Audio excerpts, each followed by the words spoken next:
بسم اللہ الرحمن الرحیم. عزیزان من، آپ کو آپ کے بھائی عادل راجہ کا ریڈیو فری پاکستان سے حیدر مہدی کے ساتھ آپ کو سلام پہنچے. سر حیدر مہدی، السلام علیکم سر. وعلیکم السلام. بسم اللہ الرحمن الرحیم. بہت اچھا لگا Adil radio free Pakistan. Radio free Pakistan ہے سر، ایک ہی جگہ سے تو باتیں جا رہی ہیں بغیر ایجنڈے کے، سیدھی سیدھی لوگوں کو ٹھا کر کے بجتی ہیں، سمجھ ان کو آتی نہیں، پھر وہ ٹامک ٹوئیاں مارنے لگ جاتے ہیں. مطلب سر سوچ جتنی لوگوں کی ہے انہوں نے تو اسی حساب سے بات کرنی ہے، اور آج کل ہر کوئی بات کر سکتا ہے. ٹامک پہیاں کیا ہوتا ہے؟ یہ سب ٹامک ٹوئیاں ہوتی ہیں، لوگ بونگیاں مارتے ہیں. جس میں کہ پڑھا تھا وہ کہہ رہے تھے مجھے اور آپ کو کہتے ہیں یہ تم، مجھے تو لگتا ہے کہ تم جرنیلوں کی ایجنٹ ہو. جرنیلوں کو لگتا ہے کہ ہم عمران خان کے ایجنٹ ہیں. سر اس موضوع کے اوپر بات اصل میں یہ ہے کہ یہ اتنا زیادہ آسانی سے مینپولیٹ. سوال پوچھنے سے پہلے ایک میں بات بتاؤں. سر جب مجھے پبلک نیوز میں اینکر بنا نا، تو یہ سارے جو ہے نا یہ جرنلسٹ وہ مجھے پوچھے. ان میں سے ایک میرا بہت قریبی دوست ہے، بڑا اچھا آدمی ہے، پاکستان میں ہی ہے، وہ نام نہیں لیتا ورنہ مصیبت ہو جائے. اور یہ کہ مہدی صاحب یہ آپ کو پیراشوٹ کس نے کیا ہے میڈیا میں؟ آپ کا تو کوئی بیک گراؤنڈ نہیں ہے، آپ کو ضرور ISI نہیں کیا ہے. میں نے کہا ویسے دیکھو، اگر میں تمہاری جگہ ہوتا نا تو میں بھی یہی سمجھتا کہ مجھے ISI نے پیراشوٹ کیا. ویسے آپ جا کے پوچھ لیں جنہوں نے مجھے آفر کیا ہے پبلک نیوز میں کہ یار مجھے انہوں نے کیوں رکھا. اچھا یہاں سے یہ تم اچھا پھر مجھے نا کچھ دن کے بعد ISI کے میڈیا سیل کے 2 بندے ملے. ایک بہت سینئر تھا، ایک مڈل رینک، ایک فوجی تھا. انہوں نے میرے کہا جی آپ کون، کیا بڑے اچھا. میں راول گھوڑے پہ سوار تھا. میں نے ان کو اتنی سنائی ڈی سوم میں بیٹھ کے لاہور کے کلب میں. وہ بیچارے پسینے ان کے نکل. نہیں سر آپ غلط. میں نے کہا تمہاری جرت کہ تم میرے مطابق، اور تم کیا سمجھتے ہو میں نے بڑی سنائی. اچھا وہ میرے فینز بن گئے آج تک. صحیح سر. مجھے آصف غفور نے بلایا ISPR، ٹھیک ہے، بڑی عزت دی. 2.5 گھنٹے اس نے مجھے جناب بڑی زبردست پریزنٹیشنیں دی. 2 بریگیڈیئر ادھر بیٹھے، شفیق اس وقت میجر ہوتا تھا، وہ بیٹھا ہوا ہے، کرنل یہ وہ. پھر اینڈ میں اس نے مجھے کہا سر یہ فلانا بریگیڈیئر جو ہے نا یہ آپ کے ساتھ لیزون کرے گا. میں نے کہا یار آصف غفور 1 منٹ، میرے ساتھ کوئی بریگیڈیئر لیزون کرنے کی کوئی ضرورت نہیں ہے. میں جو بات کرتا ہوں وہ پبلکلی وہی کرتا ہوں جو میں ٹی وی پہ کرتا ہوں. ہاں اگر آپ نے مجھے کوئی خبر بھیجنی ہے جو آپ سمجھتے ہیں کہ میرے لیے انٹرسٹنگ ہوگی، لوگوں کے لیے انٹرسٹنگ ہوگی، میں اس کو پڑھوں گا. میں اس میں اگر صداقت سمجھتا ہوں اور وہ سمجھتا ہوں میں ضرور کہوں گا. یہ بریگیڈیئر صاحب کو آپ کو مبارک ہو پلیز. اور بریگیڈیئر صاحب بیچارہ بڑا اچھا شریف سا تھا، بظاہر اب ریٹائر ہو گیا. میں نے کہا بھائی آپ اپنا کام کرتے ہیں. انہوں نے مجھے بڑے گفٹ شفٹ دیے. وہ دن اور آج کا دن، اس کے بعد جو ہے نا میری جو ہے نا آصف غفور یا کسی ان لوگوں سے تعلقات نہیں. سر آپ اصل میں فوجی ریٹائرڈ افسر تھے، آپ یہ بات کر سکتے تھے. اگر وہ بیچارہ ایک نارمل اینکر یا نارمل صحافی ہے بات کر رہے تو وہ تو چکا جاتا ہے سر. نہیں ویسے آصف غفور آنیسٹلی میں بتاؤں، میرا خیال ہے Asif Ghafoor did not have a mean streak in. وہ میرا خیال ہے کمینہ، اس کی اور کمزوریاں ضرور ہوں گی لیکن میرا خیال ہے وہ کمینہ نہیں تھا، وہ گھٹیا نہیں تھا، وہ کسی سے کیا کہتے ہیں ریونج لینے والا آدمی نہیں تھا. ہاں یہ ضرور ہوا کہ ایک دفعہ میں کوئی پروگرام لائیو کر رہا تھا تو میرے پاس اس نے کہا پروڈیوسر نے، اچھا پروڈیوسر بھی ٹی ٹی ٹی کرتے تھے نا، میں ان کو کہتا تھا سوائے مجھے بریک بتانے کے نا تو میں نے مجھے ایک لفظ نہیں کہنا کہ میں کیا کروں. اس لیے کہ وہ بیٹھا ہوتا تھا، وہ ان کا وائس چیئرمین، وہ کیا نام ہے جو پہلے PTV کا MD بھی تھا، بالکل پمپ نما آدمی تھا.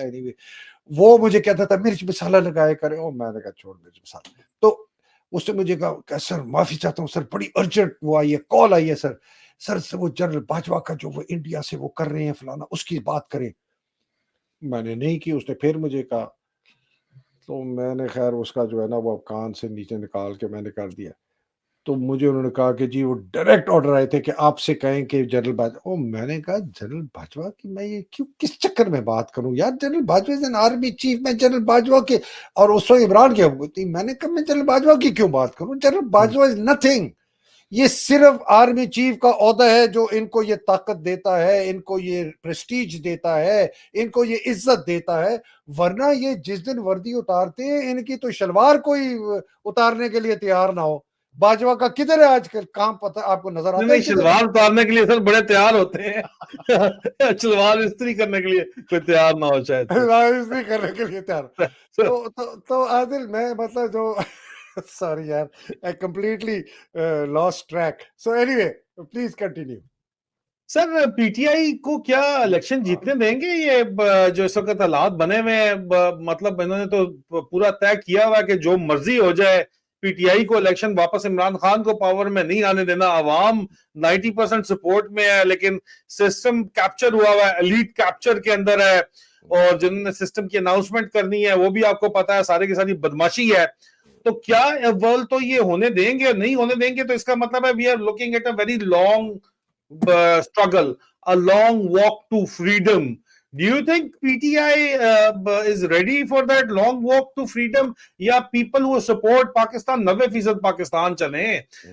کیا 90% پاکستان جو ڈرامے دیکھ دیکھ کے اور فلمیں دیکھ دیکھ کے ہیپی اینڈنگز کا عادی ہوا ہوا ہے, کیا ان کو یہ لمبی اسٹرگل جو ہے, یہ سوپ اوپرا ٹریجک سوپ اوپرا ہے بیسیکلی, یہ لمبی اسٹرگل جو ہے, کیا یہ اس کے لیے تیار ہے یہ قوم سر؟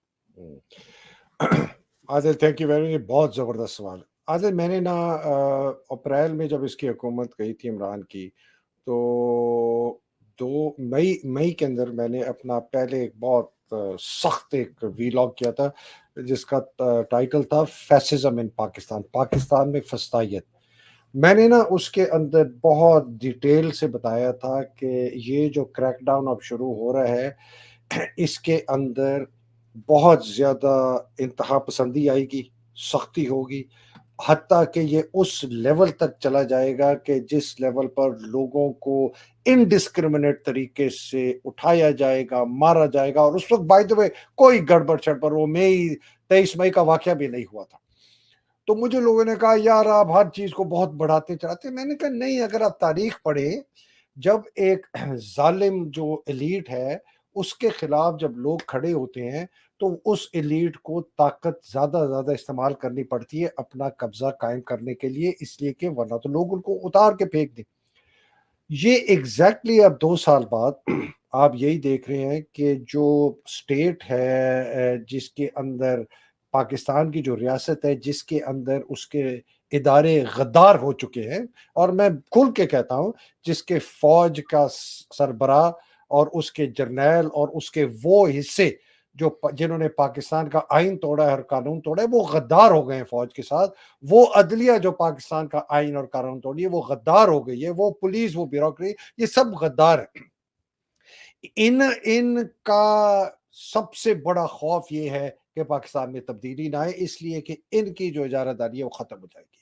فوج کا $26 بلین کا سالانہ جو ریونیو ختم ہو جائے گا. ان کی عیش و عیاش کی جو زندگی ہے وہ ختم ہو جائے گی. کرپشن کا خاتمہ ختم ہو جائے گا, یا کم از کم بہت کم ہو جائے گی. یہ اس طرح کے بھتہ خانی جو ISI لیتی ہے, فوج بھی اب لیتی ہے, رینجرز لیتی ہے, پولیس لیتی ہے, ختم ہو جائے گی. پورا نظام تباہ و برباد ہو جائے گا. تو عادل اس کو بچانے کے لیے آپ تو آخر حد تک جائیں گے, چونکہ اب تو جان کا خطرہ ہے. عاصم کو اپنی جان کا خطرہ ہے, ندیم انجم کو اپنی جان کا خطرہ ہے, جو جرنیل ان کے ساتھ ہیں ان کو اپنی جانوں کا خطرہ ہے. یہ سعید نے جو ایکسٹینشن نہیں لی, اس کو جان کا خطرہ ہے کہ میں ابھی سے کسی طریقے سے اپنے آپ کو بچا لوں ورنہ میں مارا جاؤں گا. عامر کا مجھے نہیں پتا کہ اس نے ایکسٹینشن لی یا اس کو آفر بھی ہوئی تھی, نہیں ہوئی. سعید کا تو آپ نے بھی اور بہت اور لوگوں نے کہا ہے کہ اس کو آفر ہوئی تھی, اس نے ریجیکٹ کر دی. ان کو باجوے کو جان کا خطرہ ہے, ان کو اپنی مال کا خطرہ ہے, ان کو اپنی ماں, ان کی جو بیوی اولاد ہے ان کی جان کا خطرہ ہے. یہ تو ہر حد تک جائے.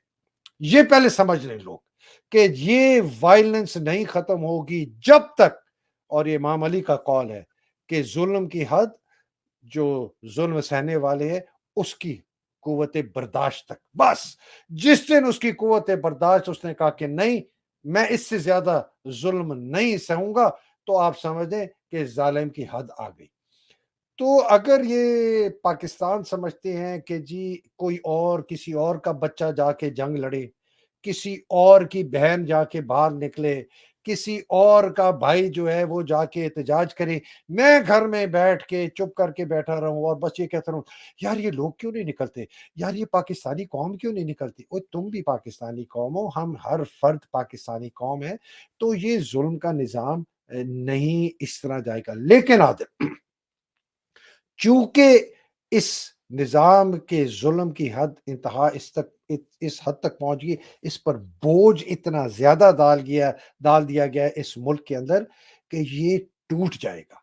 یہ جو بوجھ ہے اس ایلیٹ کیپچر کا، اس کرپشن کا، اس وائلنس کا، اس فیسزم کا، اس قتل و غارت کا، اس اخلاقیات کے ٹوٹنے کا، ماؤں بہنوں بیٹیوں کے ساتھ عزتیں لٹوانے کا، یہ اتنا بھاری وزن ہے کہ خدا نخواستہ مجھے نظر آ رہا ہے کہ یہ پاکستان کی بنیادیں توڑ دے گا۔ جب پاکستان کی بنیادیں ٹوٹ گئی پھر انارکی ہوگی، پھر لالسنس ہوگی، پھر ڈس آرڈر ہوگا، پھر پولیس کے درمیان دہاڑے پڑے گی، پھر فوج کے درمیان دہاڑ پڑ جائے گی، پھر جتنے آپ کے عوامی ادارے ہیں، وہ ملک کے ادارے ہیں جن کے پاس بندوقیں ہیں، اے ایس ایف ہو گئی، سی ٹی ڈی ہو گیا، رینجر ہو گیا، ایف سی ہو گئی، پھر اپنی بندوقیں سنبھالیں گے، کوئی اپنے گھر بچائے گا، کوئی اپنے ساتھ۔ عادل یہ بہت ہولناک میں کہہ رہا ہوں، اس لیے میں اور آپ ہم بار بار لوگوں سے کہتے ہیں کہ جب تک آپ خود اپنے زور بازو سے اس نظام کے خلاف نہیں ہوں گے، وہ دن آئے گا، یہ گارنٹی ہے کہ یہ نظام کی بنیادوں پر اتنا زیادہ بوجھ ہے کہ یہ بنیادیں ٹوٹ جائیں گی۔ ہمیں نہیں پتا کہ اس لاوا کے پھٹنے کے بعد، اس تباہی و بربادی کے بعد، اس آگ کے بعد وہ پاکستان سالم پاکستان نکلے گا یا یہ ٹکڑوں میں خدا نخواستہ بٹا ہوا ہوگا، اور پتہ نہیں ہے مجھے تو I cannot even foresee کہ اس وقت کس قسم کا پاکستان ہوگا۔ تو لمبی جد و جہد کا تو مجھے دیکھیں عادل، 1956 میں مصدق کو نکالا تھا ایران میں، ٹھیک ہے نا جی، 1979 میں جا کے ریولوشن آیا، 23 سال لگے ان لوگوں کو شاہ آف ایران کو گرانے میں۔ لیکن سر اس وقت مینز آف کمیونیکیشنز بھی تو جو تھا وہ بہت بہت کم سلو تھے، وہ کیسٹیں ریکارڈ کر کے دی جاتی تھیں امام خمینی کے پیغام لے کے۔ اب تو sir means of communication is like in blink of eye ہے نا سر۔ بالکل، اور عادل یہ سوشل میڈیا، اور اس لیے میں کہہ رہا ہوں کہ یہ جو تباہی، جو بوجھ ہے نا، جو وزن ہے عاصم منیر کا، فوج کے جرنیلوں کا، فوج کی بربریت کا، یہ کرپٹ سیاستدانوں کا، کرپٹ بزنس والوں کا، کرپٹ جوڈیشری کا، عدلیہ کا، پولیس کا، بیوروکریسی کا، اور عام جہاں ہر جگہ کرپشن ہے، یہ اخلاقیات کا کم تباہ برباد، یہ اتنا زیادہ ہے کہ، اور چونکہ کمیونیکیشن اتنی سب کو پتہ ہے، یہ بہت جلدی یہ بنیادیں ہماری ہلا دے گا۔ اس سے پہلے کہ بنیادیں ہماری ہلائے، میں تو پلیڈ کرتا ہوں، میں بار بار پلیڈ کرتا ہوں، میں ہاتھ جوڑتا ہوں افواج پاکستان کے غیور فوجی افسر جوان این سی او جے سی اوز کے، کہ آپ نے حلف اٹھایا ہے پاکستان کو، آپ نے آئین کو بچانے کی، دفاع کرنے کا، قانون کے ساتھ رہنے کا، آپ نے سیاست میں حصہ نہ لینے کا، آپ نے غیر قانونی احکامات نہ ماننے کا، یہ حلف ہے ہمارا، اپنی حلف کی پاسداری کرو۔ میں باقی اداروں سے کرتا ہوں، میں عدلیہ سے، پولیس سے، بیوروکریسی، جتنے لوگ ہمارے ادارے ہیں جو ریاست کے ادارے ہیں، ان سے اپیل کرتا ہوں کہ یار خدا رہا، یہ آپ کا پاکستان ہے، یہ میرا پاکستان ہے، یہ ہم سب کا پاکستان ہے۔ یہ آپ اپنی اولاد کے لیے کس قسم کا پاکستان چھوڑ کے جا رہے ہیں؟ آپ وہی پاکستان چھوڑ کے جا رہے ہیں جس کو لوٹا ہے نواز شریف نے، زرداری نے۔ یہ کیسا، مطلب میں لوگوں کے آنکھوں پر، میں ان کے کیا، ان کے دماغ پر، ان کی آنکھوں پر، ان کے کانوں پر، ان کی زبانوں پر یہ اللہ سبحانہ تعالیٰ نے کس قسم کا غلاف ڈال دیا۔ اور واقعی وہ کہتے ہیں اللہ سبحانہ تعالیٰ کہ جب میں نے ان کو تباہ و برباد کرتے، میں ان کو اندھا گونگا بہرا۔ تو عادل شاید ہماری تباہی کا وقت آ گیا ہے، بڑے افسوس سے مجھے لگتا ہے، لیکن لمبی لڑائی کرنی پڑے گی۔ یہ 2 دن کے جھٹکوں سے کچھ نہیں ہونے لگا۔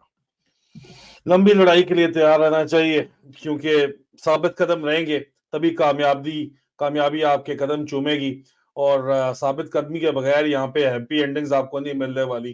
آپ کو اپنی ہیپی اینڈنگ کے لیے ذرا لمبا اسٹرگل کرنی پڑے گی. اس کے بغیر جو ہے آزادی آپ کو پلیٹ میں رکھ کے کوئی نہیں دینے والا. عادل آملیٹ جو ہے نا، نہیں ملتا ہے. آملیٹ کے لیے انڈے توڑنے پڑتے ہیں. آملیٹ کے لیے انڈے توڑنے پڑتے ہیں. بہت بہت شکریہ sir, thank you so very much sir. بہت مہربانی. السلام علیکم. Always a pleasure Adil.